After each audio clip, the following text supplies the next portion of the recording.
Welcome in. The only thing missing is the jingle, and we'll put that in real soon. How you doing, everybody? And welcome to the Wild Boar Show. I am Chris, the Wild Boar, coming to you on location as usual from the Tampa Bay Brewing Company. I suppose we're in Tampa, Oldsmar-ish, the West Chase area. We're going to talk a little bit about that. This good-looking fella sitting here right next to me. We're going to introduce him in just a second. But before I do that, I just want to remind you, yes, indeed, I am a licensed auctioneer. Here, but get 25, 30, 35, we get 40, get 40, and real estate broker. I can sell your house and everything inside. Happy to tell you, I got a couple auctions coming up. I do have a condo that is going to be published very, very soon. You guys can check that out. We'll do I'll print the date up. I think we're going to do it in about 3 weeks.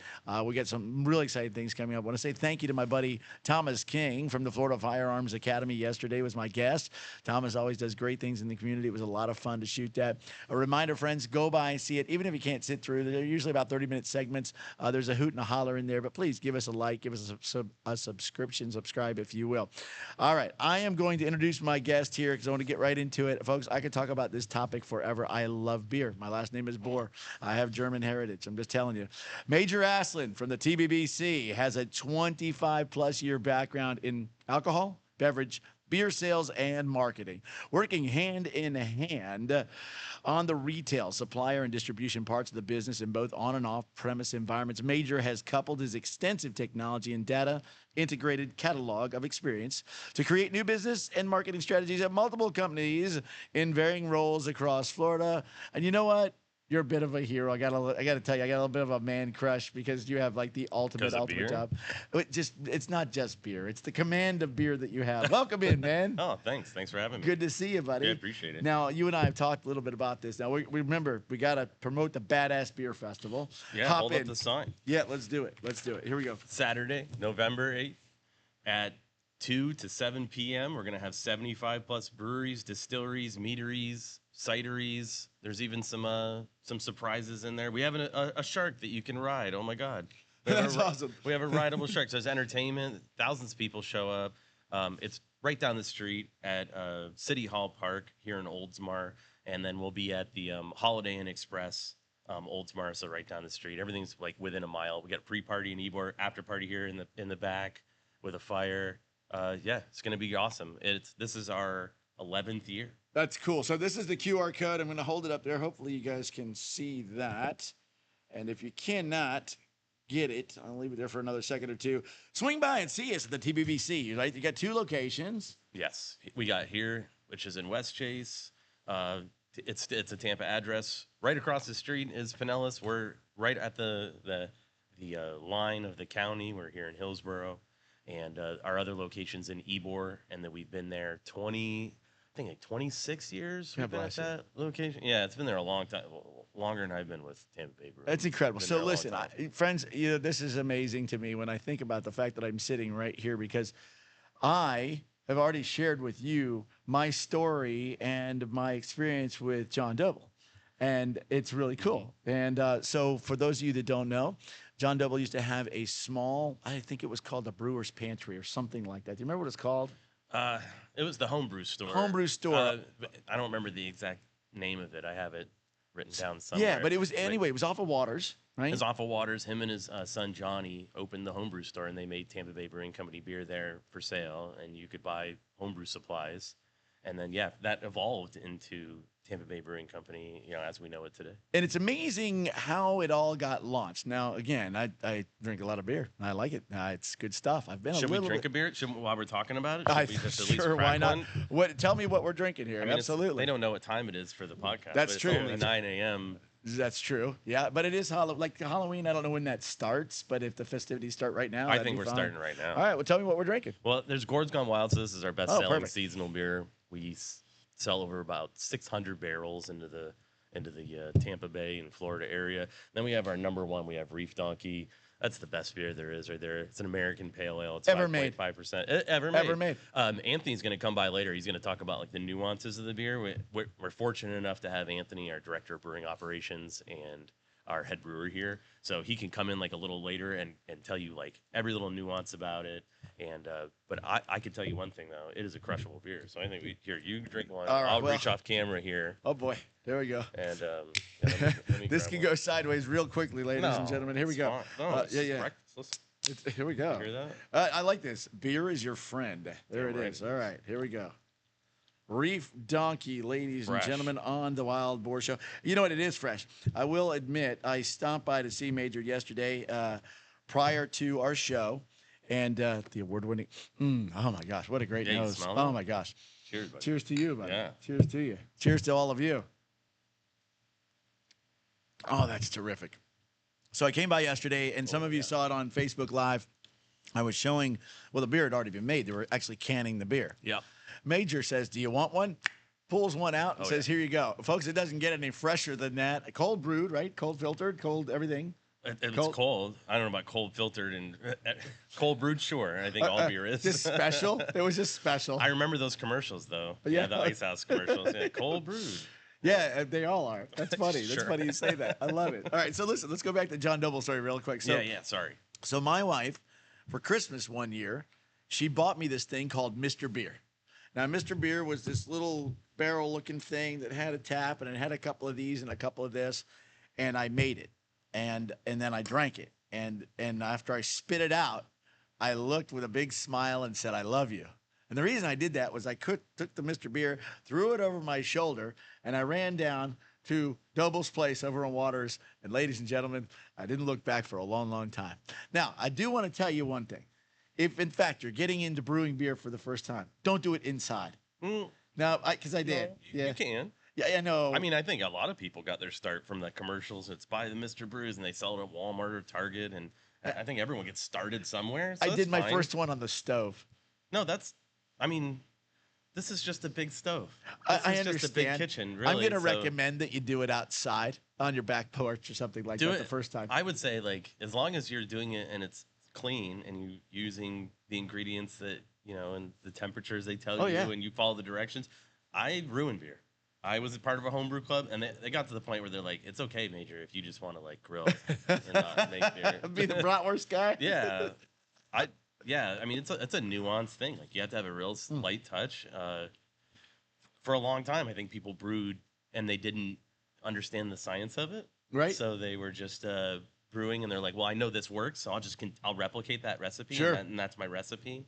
But now things have changed. Things have really evolved. And Well, it's like, and we have a scientist, Anthony, works here. So he looks like a scientist. Oh my God! Yeah, wait till you see him. is. You just stop by and see us. Anthony's awesome. He's like a beer scientist. So, so let me progress with that. So the next thing you know, I'm rolling through. No, it's okay. I got myself a propane heater. I used the one that you use for like turkey fryers because I was relegated to go outside. Well, good news. Now I can have bigger pots and bigger batches. And sure enough, as you go through and you evolve, you learn more and more. And the Dobles were they were fantastic. I mean, it was almost like they just held me by the hand and said, no worries. They talked to me about gravity and they talked about all this other cool stuff. And all I really wanted to know is, how do I make good beer? But Anthony, he was listening and taking notes, so he'll come by and talk about that.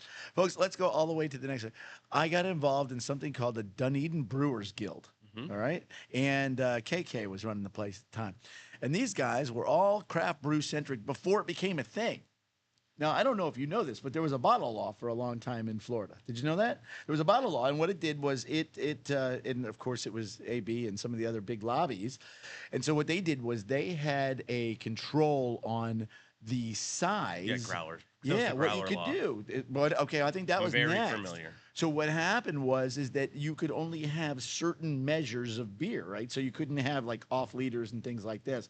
Anyway, enough people got behind it, and that was, see you later, dissolved. And so that opened up the door for the craft brew explosion. I guess.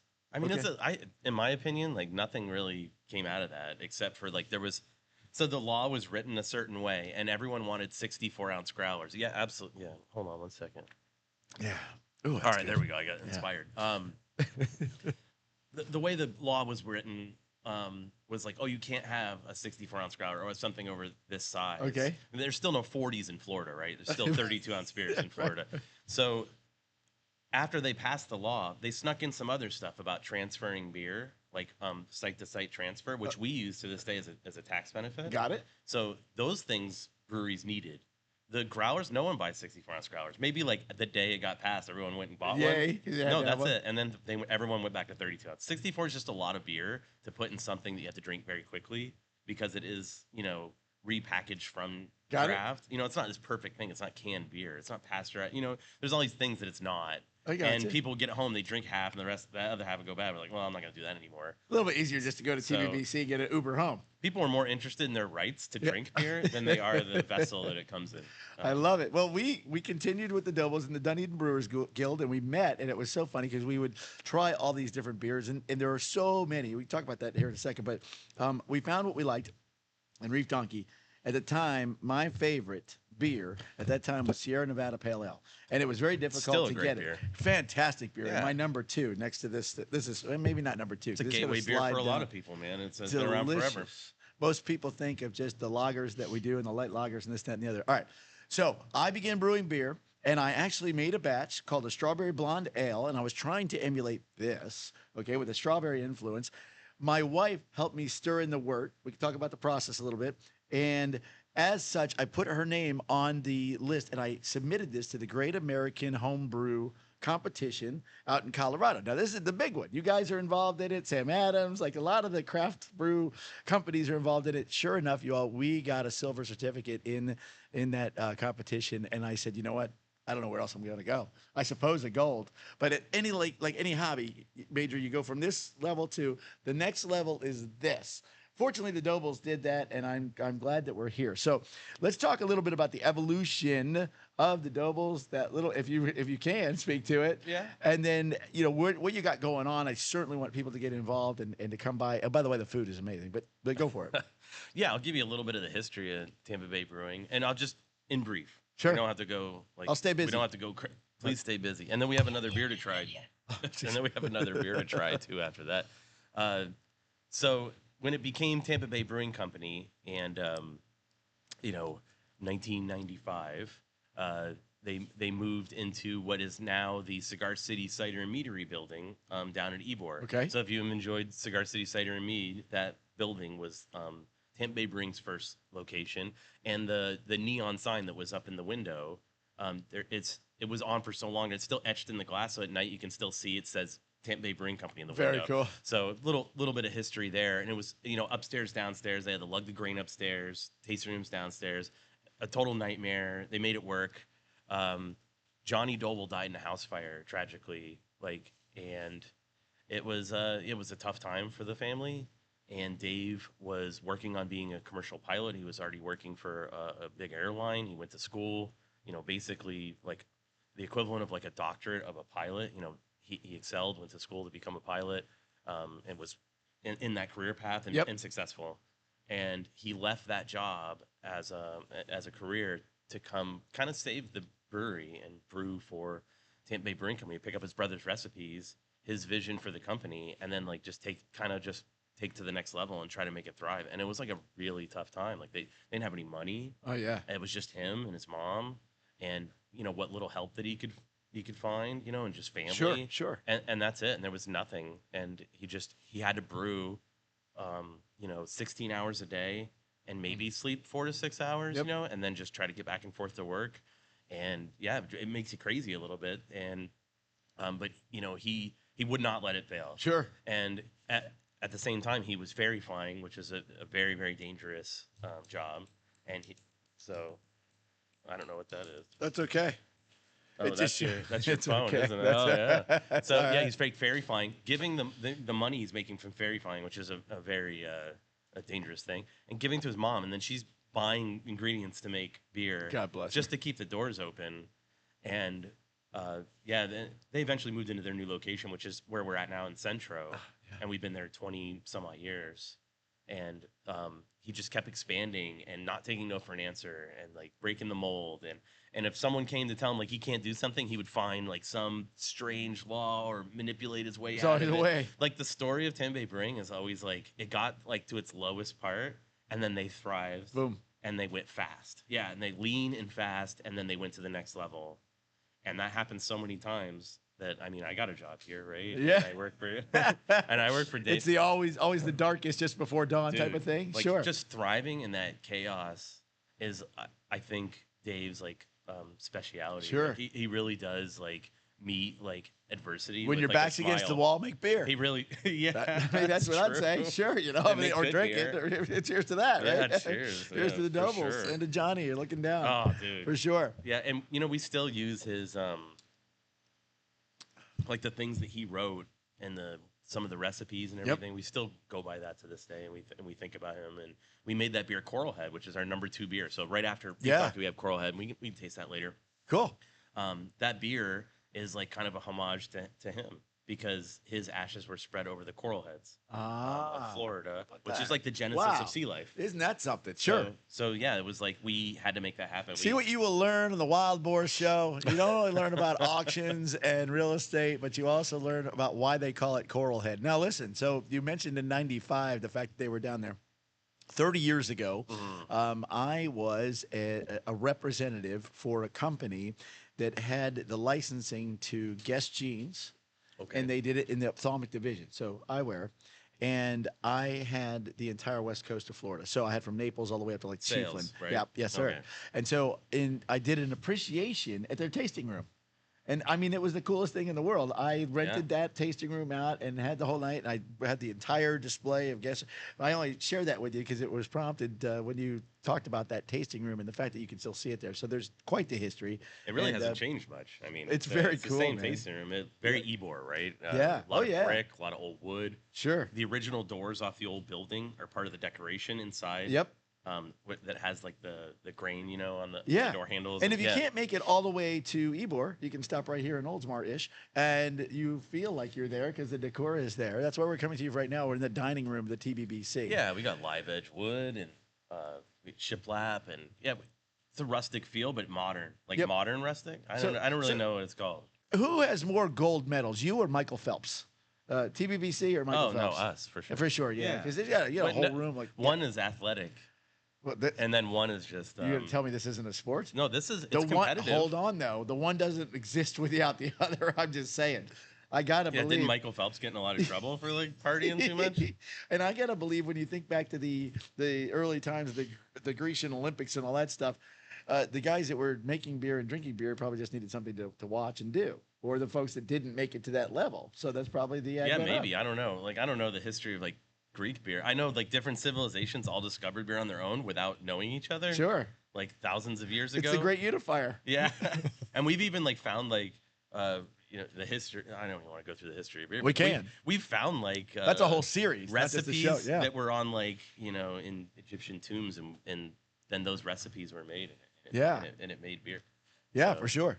I think we have a stirring. I think we have an Anthony stirring. Oh yeah. All right. So Badass Beer Fest. You got 75 craft breweries. Well, probably more if you count distilleries that are owned by breweries. Okay. Because I didn't put them in. So yeah, probably more.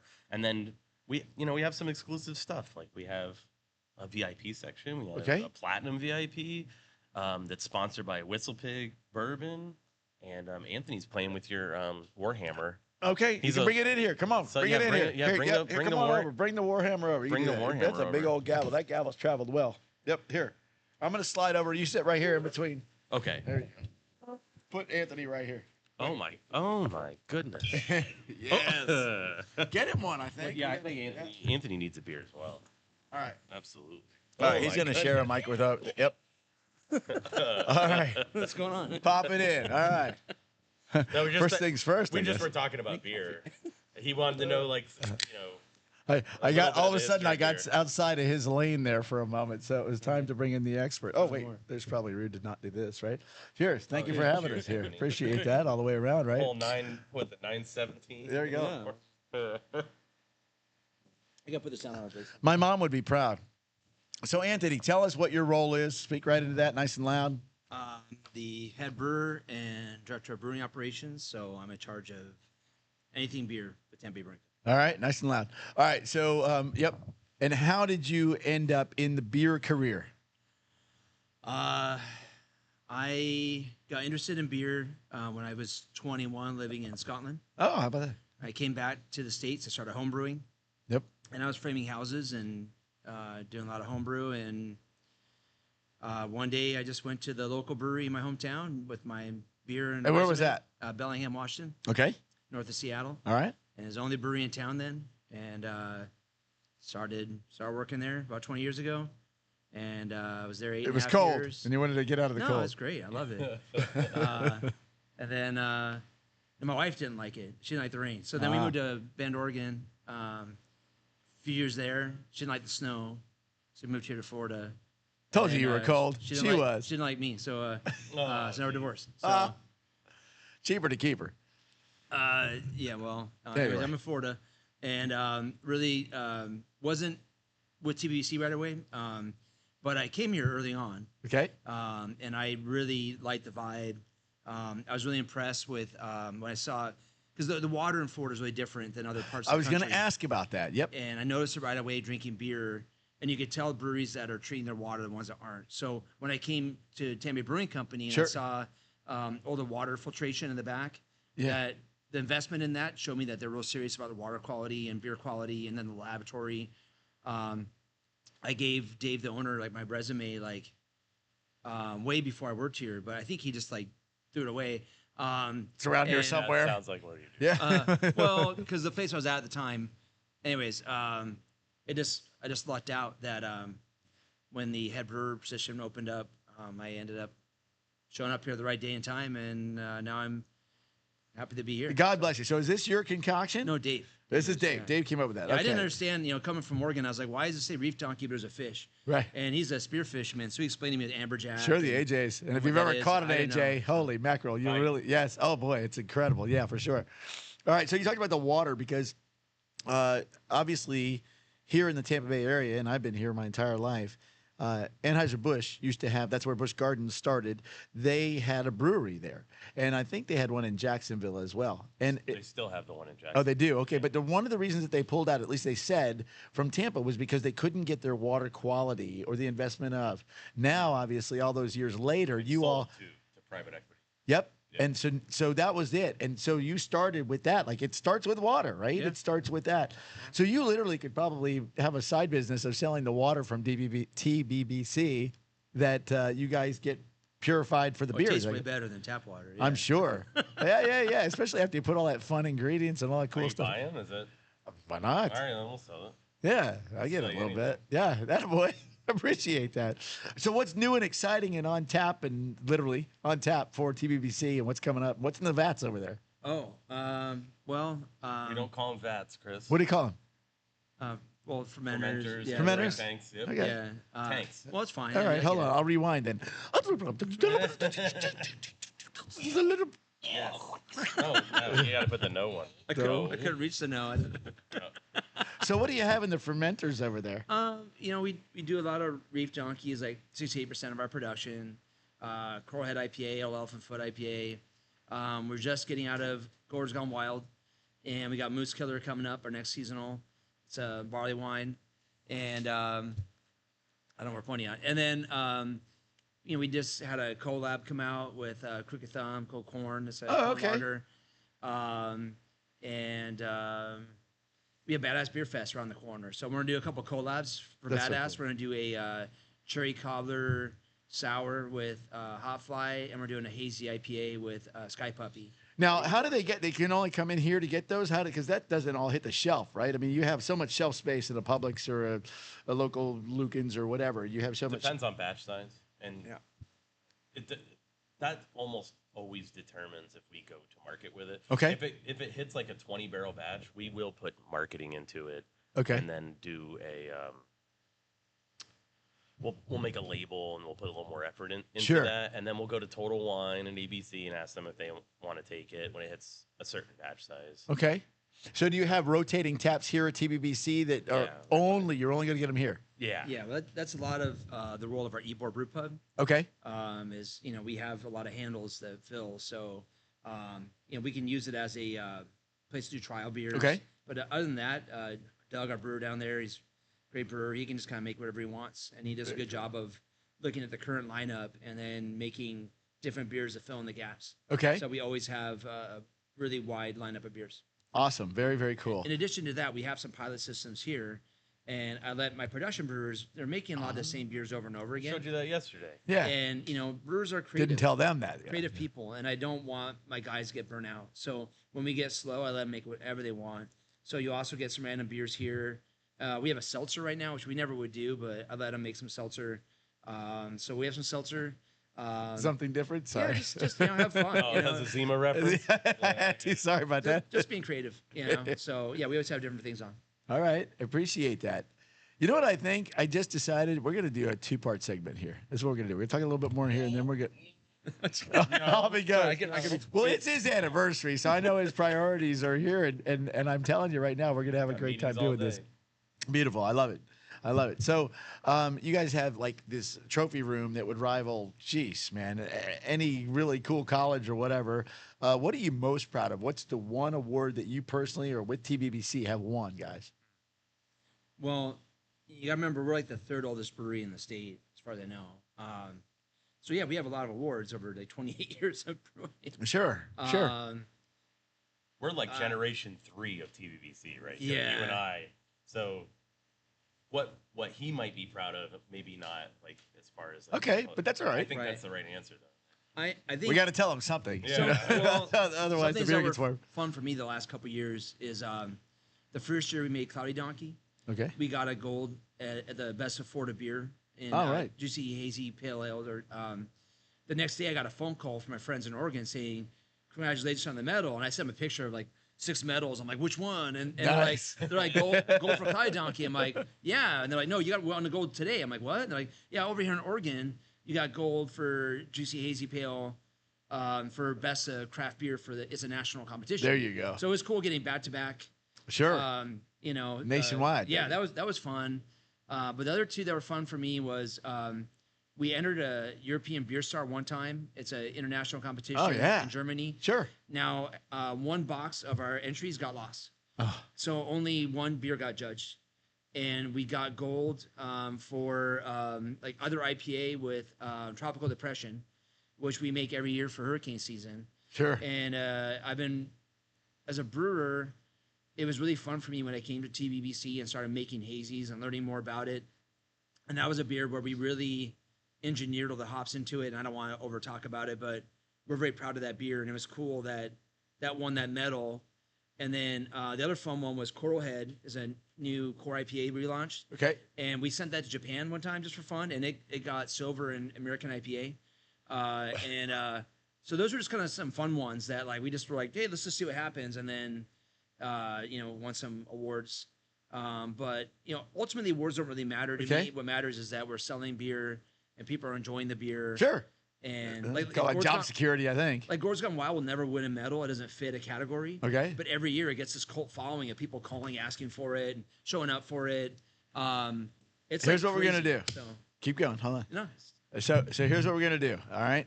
We're gonna do this in a 2-part segment because I know it's tough to watch them sometimes. 30 minutes at a time. But if these guys will stay, I'll stay. Yeah, cool. That's all right. That's a long one. That's all right. That's all right. That's all right. All right. So listen, ladies and gentlemen, this is the end of part 1 from TBBC. My name is Chris, the Wild Boar. I appreciate you tuning in. I want you to keep going. Please make sure you like, make sure you subscribe, and more importantly, right now, make sure you come by TBBC. Come ahead of the Badass Beer Fest. We're going to talk a little bit more about that in segment 2. Swing by, try one of these beers. These guys are accessible. They love what they're doing. They'll give you a tour. Thank you very much for tuning in. We'll be back with part 2.